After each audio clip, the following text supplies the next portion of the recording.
এখানে আমি মিহি জলপাই বানাচ্ছি। মিহি জলপাই বানানোর জন্য যেসব উপকরণাদি দরকার সেগুলোকে আমি রেডি করে নিয়েছি। এখন একে একে করে আমি রান্না করে নেব বা বানিয়ে নেব। তার জন্য আমি চলে গিয়েছিলাম চুলায়।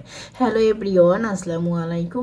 মারিয়া ব্লগ থেকে আপনাদেরকে স্বাগতম জানাচ্ছি। আশা করি আপনারা সবাই ভালো আছেন। আলহামদুলিল্লাহ আমরাও ভালো আছি। এখানে আমি জলপাইয়ের একটা মিহি আচার বানাবো। আচার বানানোর জন্য এখানে আমি জলপাইটাকে প্রেসার কুকারে সিটি দিয়ে রেখেছিলাম। ঠান্ডা হওয়ার পরে সেটাকে ম্যাশ করে তারপরে ভিতরের বিচিটাকে আমি ফেলে দিয়েছি, যেহেতু এটার ভিতরে কোনো বিচি থাকবে না। একেবারে ম্যাশ করা একটা জলপাইয়ের আচার বানাবো। তো সেটা বানানোর জন্য এখানে হচ্ছে গিয়ে রসুন এবং হচ্ছে সরিষার তেল ভেজে নিয়েছিলাম এবং সাথে কিছু শুকনো মরিচ। যে যত পরিমাণ ঝাল খেতে চান সে সেই অনুযায়ী ঝাল অনুযায়ী শুকনো মরিচের পরিমাণটা দিয়ে দিবেন, কারণ শুকনো মরিচে কিন্তু যেগুলোতে ঝাল আছে সেগুলো কিন্তু চিকন চিকন ছোট ছোট মরিচ আছে, ওগুলো কিন্তু অনেক ঝাল থাকে।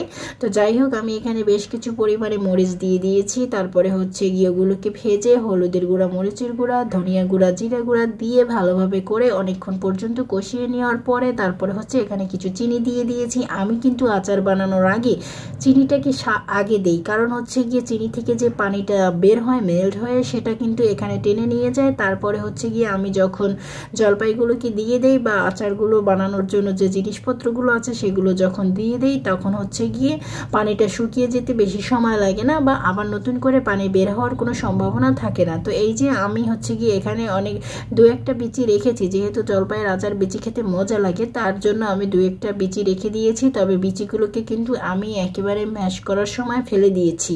তো যাই হোক, এখানে হচ্ছে গিয়ে আমি ভালোভাবে করে মিশিয়ে নিয়েছি। আর যারা আমার ভিডিওটি এখন পর্যন্ত দেখছেন এবং এখনও লাইক দিতে ভুলে গিয়েছেন বা মনে নেই, তারা অবশ্যই মনে করে আমাকে একটা লাইক করে দেবেন এবং একটা কমেন্ট করে দেবেন, কারণ আপনাদের একটা লাইক কমেন্ট আমার জন্য আসলেই অনেক বড় কিছু। এখানে হচ্ছে গিয়ে আমি যাতে করে আচারটা নষ্ট না হয়ে যায় এই জন্য কিছু সাদা ভিনেগার বা সিরকা যেটাই বলেন না কেন সেটা দিয়ে দিয়েছি, কারণ এটা না দিলে উপরে একটা ফাঙ্গাসের মতো পড়ে, মানে সাদা সাদা একটা তুলোর মতো পড়ে যায় এবং সেটা খেতে অতটা ভালো লাগে না, বলতে দেখতেই একটা খারাপ জিনিস লাগে। তো সেটা যাতে না পড়ে এই জন্য হচ্ছে গিয়ে আমি এটাকে ভালো করে দিয়ে নেব। তবে একদিন বা 2 দিন এই আচারটাকে আমি জাল করে নেব, মানে থেকে থেকে জাল করব পরপর, যাতে করে আবার নষ্ট না হয়ে যায়। আর এখানে হচ্ছে গিয়ে আমি পাঁচফোড়ন এবং সরিষা এটাকে আমি আস্ত দেইনি, কারণ এটা যেহেতু ম্যাশ করা ছিল তাই আমি এটাকে সম্পূর্ণটাই আমি ব্লেন্ড করে গুঁড়ো করে দিয়েছি, যাতে করে দাঁতের উপরে চাবান না পড়ে।